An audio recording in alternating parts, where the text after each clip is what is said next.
Hello friends, my name is JJ, and today we are going to talk about the American cultural canon. Good guess, but no. Canon, in this sense, is just a fancy name for some collection of things everybody agrees matters. You hear this term thrown around a lot in the pop culture world these days, where fans talk about things like the Star Wars canon, in the sense of which Star Wars things really count and which ones don't. So, like, all of the most famous movies would be part of the canon, but say the made-for-TV 1978 Christmas special would not. But people talk about grander canons too, like the European classical music canon, or the canon of Asian philosophy, or whatever. And today, we are going to talk about the American cultural canon, in the sense of the people, events, and media that have become a permanent part of American cultural life, and Canadian cultural life too. But specifically, we are going to talk about what got added to the American cultural canon this year, what rose to fame and prominence in 2020 that's likely to remain part of the American story for years, or even decades to come. So obviously the biggest thing that was added to the American cultural canon this year was the experience of the pandemic, which is surely destined to be one of the most famous episodes in modern American history. But since that is a little on the nose, I thought instead we would focus on one of the pandemic's more specific symbols, the mask. So 10 years ago, I was living briefly in Japan, and definitely one of the biggest culture shocks I had when I was over there was how the Japanese people wore masks all the time. This was an incredibly mainstream thing for them to do when they were feeling sick. You'd see people wearing masks at the supermarket or on the train, even wearing masks in contexts that seemed really antisocial to me, like during business meetings or in class. You would see masks in anime and video games, even masks on their emojis. I was working at a Japanese ESL school with this white girl from Michigan, and she would sometimes wear a mask too. And I remember I always kind of quietly resented her for that. Like, oh, come on, that's their thing. Don't pretend like you're fitting in. But of course, she got the last laugh because today the coronavirus forces us to wear masks all the time in just as many awkward and antisocial contexts, which is pretty striking when you think about it. It is hard to remember another time in recent history in which we've all been obligated to purchase and use a new product at such a mass scale. Now, obviously, this hasn't gone over smoothly with everyone. Our freedoms are being taken forever, and I will not be muzzled like a mad dog. But my suspicion is that we still probably passed an important cultural milestone in terms of mask wearing being a normalized social practice. Even once the pandemic is over, I imagine it won't be considered nearly as weird to expect sick people to wear masks, or to wear one yourself if you know you're going to be around sick people. In short, 2020 was the year of turning Japanese. This is another very obvious one, because obviously every new president of the United States is destined to become a major cultural figure in American life, not just in politics, but entertainment and stuff as well. Compared to other recent presidents, however, Biden isn't all that exciting. He kind of reminds me of the old man Bush in the sense of just being an elderly career politician with no real gimmicks, unlike the last few guys. Like Bush, he also has a relatively boring face, which means that it is difficult for cartoonists to make him into a stylized symbol. I notice a lot of people are cheating by making him always wearing his famous sunglasses all the time, sort of leaning on that as the visual shorthand for how you know a character is supposed to be Biden. But at the same time, Biden also did give the world Vice President Kamala Harris, and that's a pretty big deal. As they say, you never forget your first. And American culture tends to heavily sentimentalize anyone who is able to break the so-called color barrier, or glass ceiling. And as the first ever black female Asian VP, odds are pretty high that even a generation from now, Kamala Harris will still be appearing in American textbooks alongside Jackie Robinson and Mae Jemison. So this feels like it happened a million years ago, but you may recall that back in January, the basketball star Kobe Bryant died in a horrible plane crash in what is easily one of the biggest celebrity tragedies of all time. The chopper reportedly went down just before 10 a.m. local time, according to Fire. The tributes are pouring in for Bryant, who jumped from high school straight into the pros in 1996 and would win 5 championships as a Los Angeles Laker. An Oscar winner and a family man. But it's more than sports. He was a part of our culture. Now, I don't want to sound too cold about this, But the morbid truth is that premature deaths really help solidify a celebrity's place in the American cultural canon. People like Marilyn Monroe, Tupac, and Bruce Lee weren't necessarily the best at what they did, but their premature deaths still made them more legendary than they could ever be in life. I guess this is because when people die young, they kind of get frozen in our minds as being young and perfect forever, and we never have to see them get old and lame. Now, Kobe might not be the perfect example of this because he'd already been retired from basketball for a few years at the time of his death, but he was still just 41 years old, and he died close enough to his peak of fame to, I think, make him a likely candidate to achieve the kind of tragic icon status that, thankfully, doesn't come along too often these days.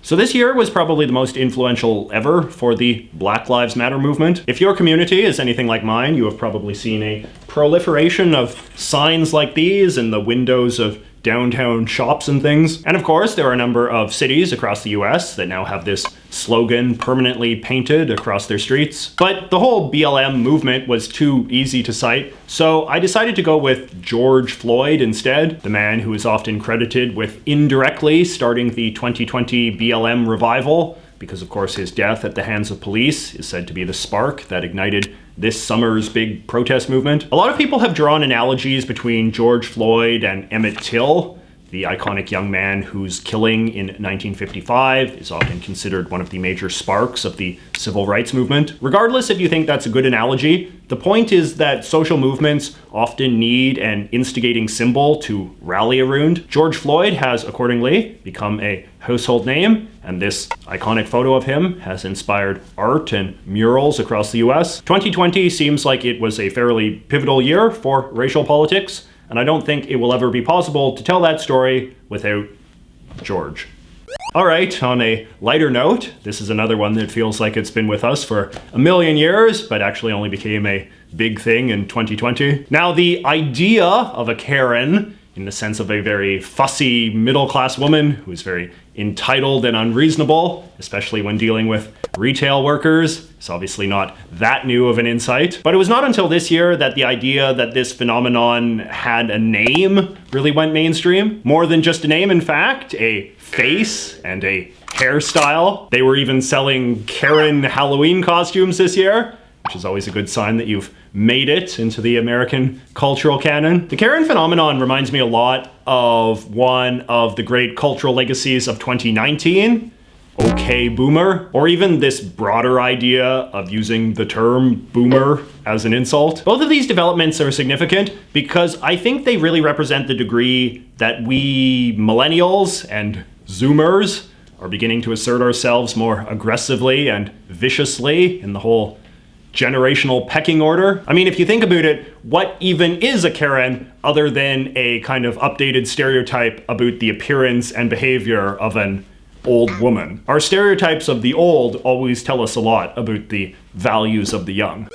So when I was a kid, I would say there was always two very clear technological benchmarks for what the future should have. The first was flying cars, obviously. But the second was video phones. Now, unlike flying cars, you could say that we actually achieved video phone technology fairly quickly in the form of webcams and early instant messaging apps and stuff. But 2020 really feels like the turning point in which this sort of technology moved from being an occasional novelty to something people actively use as part of their day-to-day lives. Clearly, most of this has to do with the pandemic and the unprecedented degree that people are working from home now and thus need to find ways to hold staff meetings and all the rest. But it's also spiraled way beyond that, with people now having Zoom graduations and Zoom funerals and Zoom classrooms and Zoom trials and even Zoom parliaments. Now, I know that a lot of people really hate doing things this way, but deep down, I think most of us also understand that up until now, we were probably underutilizing video phone technology,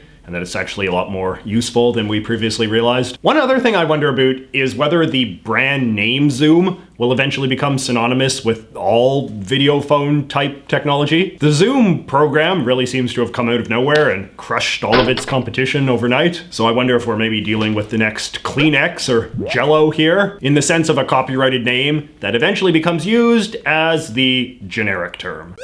Okay, so I'm aware that this is a high-risk one because, of course, when it comes to toys and games and things like that, it can be hard to separate fads from things with more legitimate sticking power. For example, if I had made a video like this in 2017, it would have been easy to declare that fidget spinners were destined to become a permanent part of American culture. And while I am personally doing my best to keep this one going, even I know that the moment is over. But I feel like the video game Among Us might be different. Now, I've never actually played the game, but according to this Among Us Player's Guide I bought at the drugstore, it is a global phenomenon that has surpassed 100 million downloads and is one of the most watched games on Twitch. And of course, I know that all of the big celebrities and influencers are clamoring to get on the bandwagon as well. But the big reason I think it is worth betting on is the characters. These little spaceman people have such a great combination of being very recognizable, very simple, and very versatile, which is the sort of thing that good characters tend to have. They're easy to merchandise, but they're also easy to learn to draw.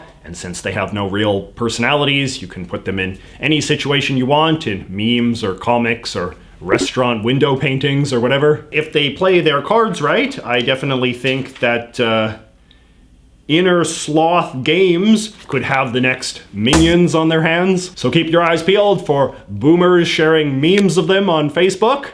That's how you know they've really made it. And lastly, as my final cultural thing of 2020, I would nominate 2020 itself. That might seem like a bit of a cop-out, but 2020 has also been weird in just how much people talk about it as a year, if that makes sense. A uniquely awful year, specifically, with people selling all sorts of tacky 2020 sucks merchandise. You may have even seen this Match.com ad where they have Satan going on a date with a woman who is the physical embodiment of the year 2020. Call me 2020.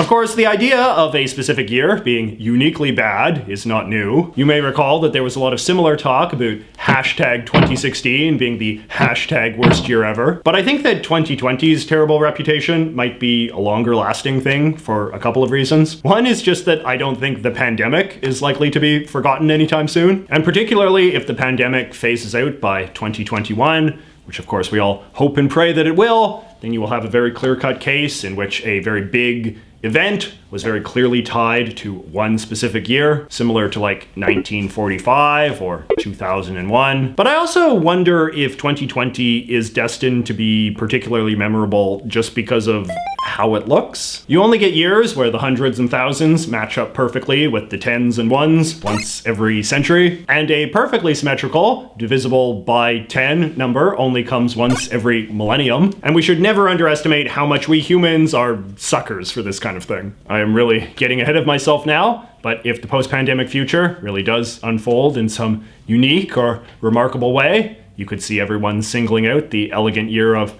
2020 as the moment in which it all started, whatever it all winds up being. But anyway, I am of course eager to hear your nominees for things that you think earned a place in the American cultural canon in 2020. Let me know what I missed, or what I got wrong, or maybe, just maybe, what I got right. And if you're watching this video in 2021 or 2022 or 2525, be sure to use your big cybernetic future brain to let me know what I failed to see coming. All right, see you all next week.